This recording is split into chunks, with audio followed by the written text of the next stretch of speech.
Hang the Jew or we'll hang you? Was there a mob of anti-Semites at the trial? Quote, "When the law is on your side, argue the law. When the facts are on your side, argue the facts. When neither the law nor the facts are on your side, create confusion." End quote. Lawyer's adage. There is almost no acceptable way to view the Leo Frank murder trial except as a month-long riot of anti-Semitic, violence-filled death threats to the judge, intimidation of the jury, and outright persecution of the innocent Jewish defendant. So much of the literature on the case from so many respected sources insists on a violent anti-Semitic backdrop that it has become the unquestioned and unassailable official version. Typical of those, quote, authoritative, end quote, accounts is this one from the prestigious American Jewish Historical Society, AJHS. Quote, "Crowds outside the courthouse shouted, 'Hang the Jew!' One juror had been overheard to say before his selection for the jury, 'I am glad they indicted the goddamn Jew. They ought to take him out and lynch him. And if I get on that jury, I'll hang that Jew for sure.'" End quote.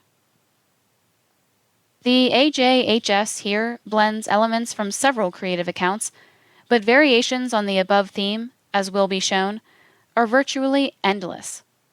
The Anti-Defamation League of B'nai B'rith, ADL, which found its raison d'etre, ostensibly, quote, "to stop the defamation of the Jewish people," end quote, in the outcome of the Frank trial, is foremost among the spreaders of this notion of mob domination. Its promotional literature claims, quote, "Hang the Jew, hang the Jew." This was the cry of the furious mob outside the Atlanta courthouse where Leo Frank, a Northern Jew, stood trial after his arrest. End quote. In 1979, an ADL official published a book containing the most outrageous claim to date. Nathan C. Belth quotes a B'nai B'rith friend of Leo Frank's who claimed to be in the courtroom during the trial. Quote, "Mobs choked the area around the courthouse. Men with rifles stood at the open windows. Some aimed at the jury, some aimed at the judge. Over and over, louder and louder, the men repeated the chant, 'Hang the Jew, hang the Jew.' The mobs kept up their chant. I can still hear them screaming through those open windows. And inside the courtroom, spectators were allowed to give free vent to their anti-Semitism. The jury was threatened with death unless it brought in a verdict of guilty. The judge was threatened with death if he didn't pass a sentence of hanging. No deputies tried to clear the windows or the courtroom. And sitting there, looking so small and forlorn, was my friend, Leo." End quote. Then there is the objective truth of the matter that, by elementary analysis, collapses this popular account of the trial into fragments of unsupportable claims, wishful thinking, and outright religious propaganda. Although Steve Oney is listed by the Anti-Defamation League as an expert on the case, he directly refuted the ADL's claim. Quote, "It didn't happen. It was something that someone wrote a couple years after the crime, and then it got stuck into subsequent recountings of the story. Jews were accepted in the city, and the record does not substantiate subsequent reports that the crowd outside the courtroom shouted at the jurors, 'Hang the Jew or we'll hang you.'" End quote. Before Oney confirmed it in his 2003 work, Mary Phagan's grandniece and namesake, Mary Phagan Keene, who spent thousands of hours examining court records and newspaper reports for her 1987 book, The Murder of Little Mary Phagan, told an interviewer, quote, "There were no bloodthirsty crowds shouting 'Hang the Jew' outside the courthouse." End quote. Most astounding, the alleged victim and target of this alleged violence, Leo Frank, recounted his experience at trial to the New York Times.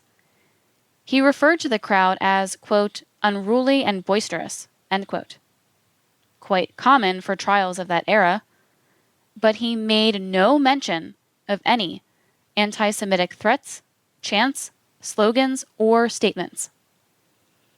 Reporters observed, quote, laughter or hisses, end quote. A, quote, murmur of applause, end quote. Quote, a stamping of feet about the room, end quote. And what Frank strangely referred to as the, quote, spirit of passionate tension, end quote. But nothing even close to the far more caustic, quote, hang the Jew, end quote, or any other anti-Semitic lynch mob rhetoric. After having experienced the entire month-long trial, Frank's attorney, Luther Rosser, addressed the jury on this very issue in his closing argument. Quote, you are without the echo of the hostile mob or overzealous friends, end quote. Leonard Dinerstein's widely referenced book, The Leo Frank Case, is the most potent source of the hang the Jew fabrication. He even adds words and phrases that give scholars new and unique embellishment options. The Southern Poverty Law Center has included the following account in a teaching tolerance curriculum aimed at school children. Quote, at every turn, the courtroom thundered with cheers for Dorsey, boos for Frank. Each morning, as the jury walked over from a nearby hotel, the crowd chanted, hang the Jew or we'll hang you, end quote. Harvard law professor Alan Dershowitz, presumably a careful legal analyst, went ahead and placed the alleged threat inside the courtroom, insisting that the, quote, smell of the lynch mob was in the air, end quote, and that the gallery crowds, quote, shouted anti-Jewish epithets and demanded Frank's death, end quote.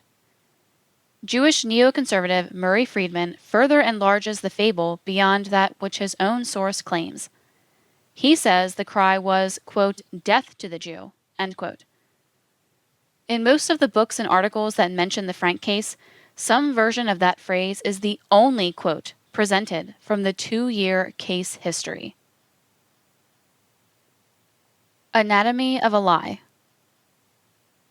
Quote, when he lies, he speaks his native language, for he is a liar and the father of lies, end quote. Jesus speaking in John 8:44. So how does a complete fabrication become the central theme in the trial of Leo Frank for the murder of 13-year-old Mary Phagan? It starts with an understanding of the clear objective of the Leo Frank defense, to transform a duly convicted child rapist and strangler into a Jewish cause célèbre. The American Israelite newspaper stated the absolute value of the, quote, anti-Semitism, end quote, charge to that objective in these stark terms.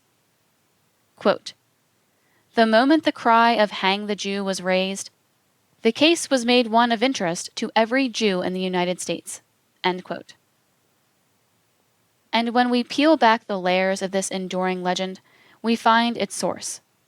Not in the courtroom, but in the pages of Collier's magazine in its December 17, 1914 issue. Quote, on the last day I was in Atlanta, I went to the office of one of Frank's lawyers to say goodbye. The telephone rang. If they don't hang that Jew, we'll hang you, came the message. End quote. Writer C.P. Connolly was hired by Leo Frank's propaganda team to serialize their version of the Atlanta trial and its aftermath. Neither Judge Leonard S. Roan nor Frank's lawyers nor the jurors ever mentioned receiving such, quote, communications, end quote, or, quote, threats, end quote. And though it is the first and only time this dubious incident appeared in print, even Connolly presents it as an anonymous phone call nowhere near the courtroom. And many creative embellishments certainly followed. There is no doubt that there were emotional moments at the trial, but when manifestations of this excitement interrupted the trial, there was prompt and decisive action by the judge. A Constitution reporter described one incident he witnessed where the courtroom audience applauded when Frank's attorney, Luther Rosser, admitted he had made a mistake. Quote, the deputies rapped for order, and Judge Roan gazed over the throng with astonishment. Several court attachés spotted men who had applauded, and they were forthwith ejected from the room. There was pained surprise in the faces of the attorneys for both the state and the defense. They wondered, as all others wondered, why should there be applause when the procedure there, in effect, would, surely, lead one of the two men to the scaffold? End quote. Similarly, after Frank's mother, Mrs. Ray Frank, cursed the prosecutor in open court, the judge, quote, gave warning that there must be no more such demonstrations. End quote. Several news reports present an atmosphere that is quite contrary to that portrayed by the makers of the Leo Frank legend. At the beginning of the trial, an Atlanta Journal headline read, quote, "Picnic and theories mark noon hour in Frank trial courtroom." End quote. The Page One article said, quote, "The room where the Frank trial is taking place has all the appearance of the pavilion at Grant Park on a hot July Saturday." End quote. The Journal, whose editor was Jewish, continued, quote, "The benches are spread with boxes and sacks, sandwiches, chicken, cake, all the other essentials of a picnic lunch, save ice-cold lemonade, are passed about from man to man, and the noon-hour dinner is eaten with as much good-natured laughter as if there was never such a thing in the world as a murder trial." End quote. When Frank himself entered the courtroom, he was accompanied by his wife and mother, quote, "smiling cheerfully and responding to the greetings of a number of friends." End quote. The Journal offered a lengthy article titled, quote, "Playing practical jokes on watchful bailiffs is pastime of Frank jurors," end quote, reporting a relaxed and playful behind-the-scenes atmosphere. The Journal reported that, quote, "Frank, the accused man, appeared cheerful and chatted unconcernedly with friends close to him." End quote. Under the heading, quote, "Court scenes at Frank trial. How it looks inside and out." End quote. The crowd outside the courthouse was described as, quote, "a silent throng, speculating in whispers." End quote. Inside the building, the people were, quote, "laughing and chatting," end quote, before trial, and the courtroom spectators were sitting in, quote, "quiet curiosity," end quote, during the proceedings. During one long trial delay, witnesses in the witness room sang, quote, "songs of the old country church," with a zest that rocked the building with music. End quote. There was also laughter by the defendant and his wife when James Conley made a comment while on the witness stand. The Atlanta Journal carried this item during Conley's damning testimony. Quote, "Frank unconcerned. For the first time since the trial commenced, Frank and Mrs. Frank did not appear to be taking a very keen interest in the proceedings, but laughed and talked together quite a bit." End quote. The audience applause at Rosser's gaffe may have been the most serious breach of courtroom decorum in the 4-week-long trial. As reported, that disruption was quickly managed, the offenders ejected, with nary an appearance of anti-religious bigotry. The day of the verdict. Commonly, the myth of the mob archetype depicts the most violent action occurring on the day of the verdict, August 25th.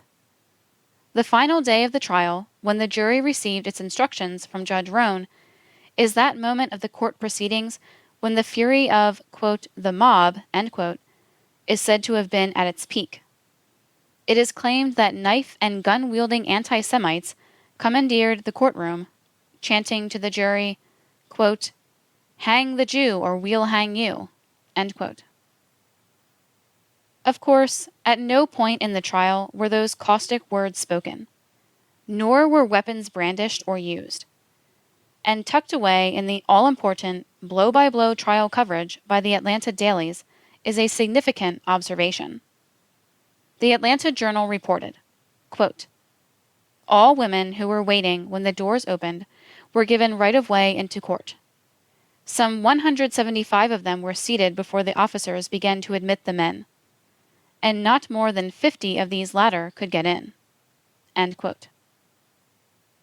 so the proportion of 3.5 women for every man, with the women dressed in long dresses and Sunday hats, suggests that the potential for disorder or rioting was much diminished, thus moving the terror legend further and further from historical reality. But nothing argues more strongly against the charge of a violent anti-Frank courtroom uprising than the sworn testimony of Frank's most vociferous courtroom defender. Reuben Arnold witnessed the enthusiastic reaction received by Solicitor Dorsey when they both walked together through the spectators gathered for admittance to the courtroom on the final day of the trial. Arnold seized upon that reaction to call for a mistrial, which meant Arnold himself, having personally claimed to be an eyewitness, had to take the witness stand under oath. The Journal then reported, quote, "Arnold testifies." Mr. Arnold testified that as Mr. Dorsey left the courtroom Friday afternoon, he heard loud cheering in front of the courthouse. That on Saturday he asked the solicitor not to leave the courtroom until the jury had gotten out of hearing, to which the solicitor readily agreed. That after they had waited several minutes, they thought the jury was out of hearing, and the solicitor left the courtroom with him, Mr. Arnold, walking immediately behind him. That as the solicitor stepped into the street, there were loud and excited cheers and cries of, "Hurrah for Dorsey!" That, in his judgment, these cries could have been heard as far as Alabama Street.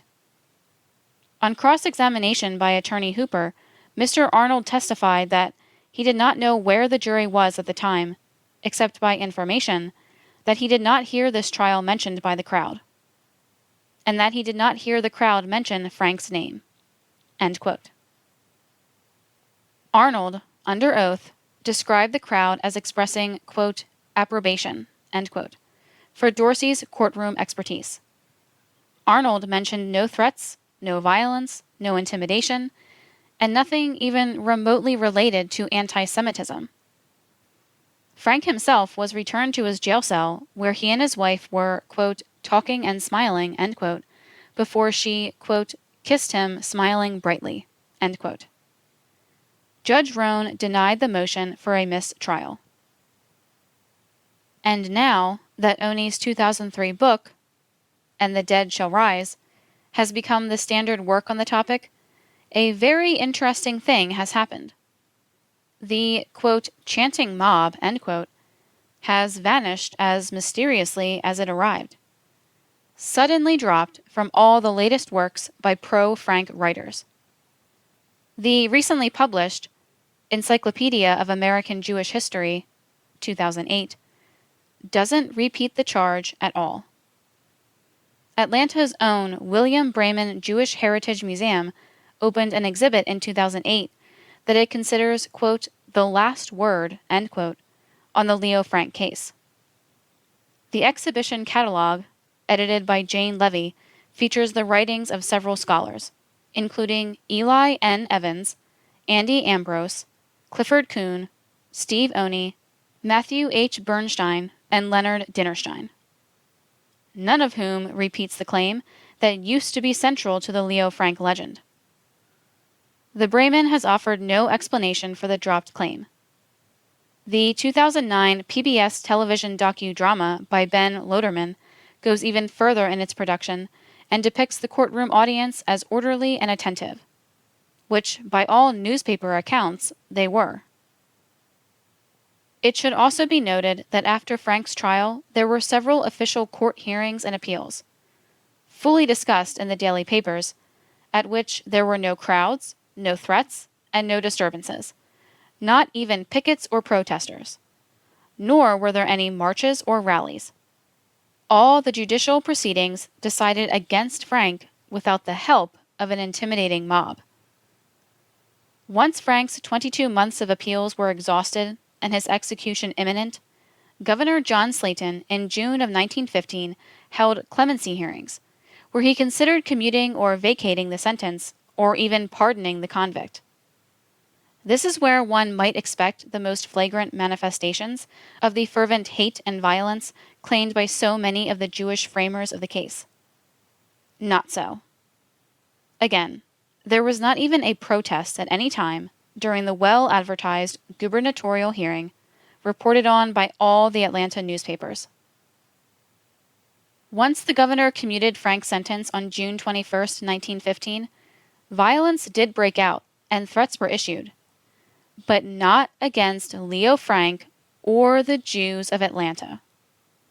All of the rage was vented at the governor himself, who had to call out the National Guard for his own protection. Albert Lindemann accurately stated, quote, "A mob formed in town, but rather than attack Jews or their property, it marched to the governor's mansion armed with an array of weapons, including dynamite." End quote. Emphasis ours. At a demonstration, a sign was affixed to an effigy which read, quote, "Slayton, King of Jews," end quote. But, quote, "overt or concrete manifestations of anti-Semitism were few," end quote. The Leo Frank home, the National Pencil Company factory, the houses, businesses, and synagogues of everyone associated with Frank's defense, lawyers, witnesses, family, friends, employees, B'nai B'rith associates, were never threatened or disturbed. Did the Atlanta press hang the Jew? Windows, quote, "were broken, and storefronts were painted. It was a mini Kristallnacht. That whole proud notion of being Southern and Confederates and Jews was called into question. Those three used to go along happily together." End quote. Ben Loderman. The three Atlanta daily newspapers covering the trial have been accused of fueling an anti-Semitic frenzy leading to Leo Frank's conviction and ultimate lynching. But the detailed daily accounts by the Constitution, the Georgian, and the Journal reflect no anti-Jewish sentiment at all. Incredibly, their reportage, taken as a whole, can be shown to be unreservedly pro-Leo Frank. And that pro-Frank bias can be tracked from the very first report of the discovery of the dead body of 13-year-old Mary Phagan. An analysis of those early news reports shows that they were actually protective of Leo Frank, refusing to cast suspicion on him. One paper, for instance, reported that 4 men were, quote, "arrested," end quote, but that Frank was merely, quote, "summoned to police headquarters," end quote. A Georgian report announced that, quote, "guilt will be fixed by night," end quote, and discusses at length the 4 Gentile suspects. Quote, "Newt Lee and Gordon Bailey, both black, and Arthur Mullinax and James Gant, both white." End quote. But it did not even mention Frank, though he was then in custody. The front page of the April 30th edition, extra number 8, of the Georgian is titled, quote, "Suspicion lifts from F," end quote, and quotes detectives, quote, "We now have enough evidence to convict Newt Lee," end quote. Most troubling is the following passage. Quote, "The statement came at the end of a second-long conference between John Black, city detective, Harry Scott, Pinkerton detective, and Leo Frank, superintendent of the National Pencil Company factory. Additional clues furnished by the head of the pencil factory were responsible for the closing net around the Negro watchman." What suspicion had rested on Frank was being rapidly swept away by the damaging evidence against the black man. It was announced that he, end quote, Frank, quote, "probably would be liberated tonight or in the morning. It looks a great deal better for Frank, who has been detained only for his own protection, and to furnish further information to the department," said the detectives, end quote. The newspaper further took great pains to clear Frank of suspicion. Quote, "The police say that Frank is not under arrest, that he was put under police guard for his own personal safety, and that there are no charges against him," end quote. Frank was presented in the report as aiding the investigation, even conferring with detectives on investigative matters. At this stage, when anti-Semitism should have been at its height, as was later claimed, just the opposite is found. A Jewish man is actually supplying the information that fuels a potential mob lynching of an innocent black man, Newt Lee. Once the investigation resulted in the indictment of Leo Frank, the three Atlanta dailies meticulously followed the trial testimony and the surrounding events. In fact, there was no trial in recent memory in which the print media dedicated as much effort to both reporting and analysis as did the Atlanta newspapers in 1913. Later writers on the case nevertheless appear to have invented a narrative that has little to do with what was actually printed at the time of the trial. Harry Golden's 1965 book, A Little Girl is Dead, claims that, quote, the newspapers were filled with the most awful stories, affidavits, and testimonies, which proved the guilt of Leo M. Frank beyond the shadow of a doubt. End quote. More recently, Dartmouth professor Michael Bronski's 2005 article referred to, quote, the virulent anti-Semitic atmosphere of the city and the local media. End quote. In 2010, Elaine Marie Alphen, author of An Unspeakable Crime, claimed that, quote, the front page of the Monday Morning Georgian showed a horrifying photograph of Mary's body on the slab at the undertaker's. End quote. But that issue of the Georgian has no, quote, horrifying photograph, end quote, and specifically casts suspicion for the murder on the 4 Christian suspects then under arrest, and not on Leo Frank. And no such photograph appears in the Georgian on Tuesday, Wednesday, Thursday, Friday, or Saturday. Also, Alphen fails to mention that at the time of Mary Phagan's murder and Leo Frank's trial, the city editor of the Georgian was Mike D. Clofine, a Northern Jew. The Georgian's competition, the Atlanta Constitution, quote, had a Jewish editor and had been, in preceding years, a central vehicle for favorable reporting about Atlanta's Jewish community. End quote. Similarly, John Cohen, the son of a rabbi, was the longtime senior editor at the Atlanta Journal, and described as, quote, high in the councils of the Ku Klux Klan. End quote. He was one of several newspaper editors who had, quote, whipped whites into a frenzy, end quote, of race hate that ultimately led to the Atlanta Massacre of 1906, which claimed the lives of 50 blacks, left 150 wounded, and caused over 1,000 to flee the city.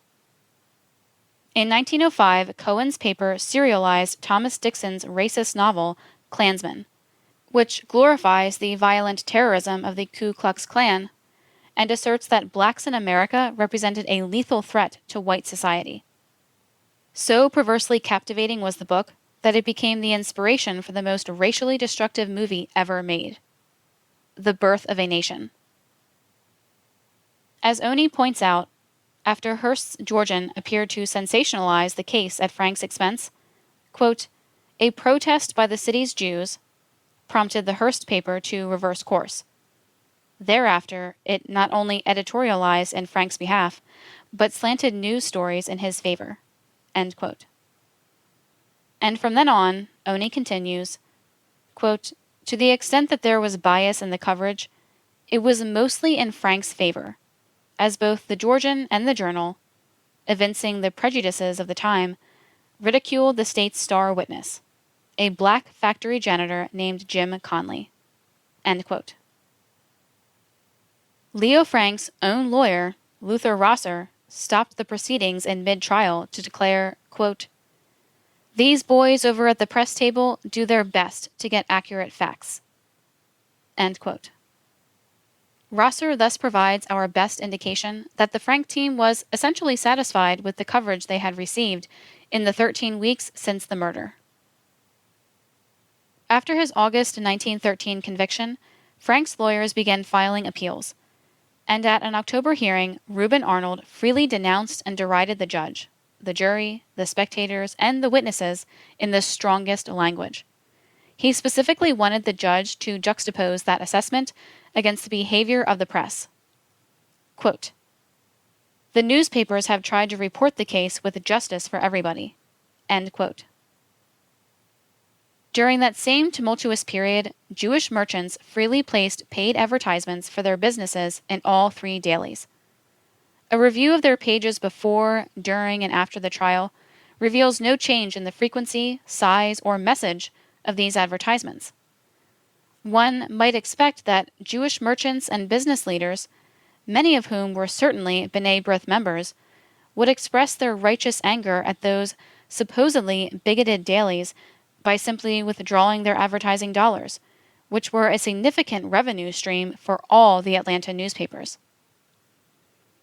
The mammoth, Jewish-owned Rich's department store had large ads in nearly every issue of the Atlanta papers during the Frank trial.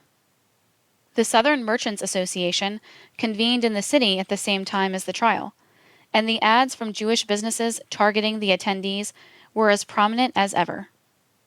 Among those were Regenstein's, Bass's Dry Goods, Jacob's Pharmacy, E. H. Cohn Incorporated, Friedman and Cohen, Adler Rochester, Hart and Schaffner, L. C. Adler's Clothing, Liebman's, J. Eisman and Sons, J. J. Bauer, J. N. Hirsch Brothers, Frossen's, Essig Brothers, Liebman Real Estate, Stein Bloch Suits, Julius Kaiser, Warner's, Meyer and Burkle Incorporated, Zabans, Daniel Brothers, Berkowitz, Wolfsheimers, C.C. Rosenbaum. Most revealing, however, is the advertisement that appeared on the very day that Leo Frank was convicted of the murder of Mary Phagan. It was placed by Montague Brothers Office Supply Company, the owner of the National Pencil Company, the convict's employer. The Montagues were heavily invested in defending Leo Frank, and it was Sig Montague himself who employed the Pinkerton Detective Agency the day after the murder was discovered. It is unlikely that the Montagues would advertise in an anti-Semitic newspaper, much less one that is persecuting its own Jewish employee. Montague Brothers previously had placed another ad in the Atlanta Journal on August 5, 1913, the same day as the sensational testimony of James Conley, urging readers to choose the company to, quote, buy your school supplies, end quote. Rich's department store ever so distastefully advertised the sale of, quote, silver mesh bags, end quote, for women, the same type of handbag that Mary Phagan was carrying on the day she was murdered. Testimony had shown that she had left home with the purse, but it was never recovered. So Rich's marketing of this particular style of handbag, and placing it in the center of the retail store's main floor, was no coincidence. In the very issue, August 26, 1913, of the Atlanta Georgian that carried Judge Roan's death sentence for Frank, Rich's announced that it had entered the last week of its, quote, August furniture sale, end quote. A University of Georgia study showed the trial coverage and the supporting illustrations to be pro-Frank in character and content, with anti-Semitism being undetectable in even trace amounts. The newspaper's ambivalence about the inclusion of James Conley's testimony was plainly expressed, and their coverage of all blacks involved in the trial was riddled with incendiary stereotypes and terms like, quote, nigger, end quote, and, quote, darky, end quote. L. F. Woodruff's commentary on Conley in the Atlanta Georgian truly says it all. He titled it, quote, Traditions of the South Upset. White man's life hangs on Negro's word. He is a Negro of the type that the South has been trying since Reconstruction to destroy. The meagerly educated, shiftless, gin-guzzling, half-anthropoid black that any nation could well be rid of. End quote. No such language can be found to describe either the man on trial for murder or his religion. The fact is that all three local dailies, the Atlanta Constitution, the Atlanta Journal, and the Atlanta Georgian, provide no examples of anti-Jewish or anti-Semitic bias before, during, or after the trial, conviction, and lynching of Leo M. Frank. Not only was the press openly racist as a matter of tradition, but they reported lynchings as routine matters of folk justice. During the period of the Frank trial, articles regularly appeared describing efforts to remove blacks from government positions simply because they were, quote, Negro, end quote. Be with us again next time when we present the next chapter of The Secret Relationship Between Blacks and Jews, Volume 3. The Leo Frank Case, The Lynching of a Guilty Man. Prepared by the Historical Research Department of the Nation of Islam, Chicago, Illinois.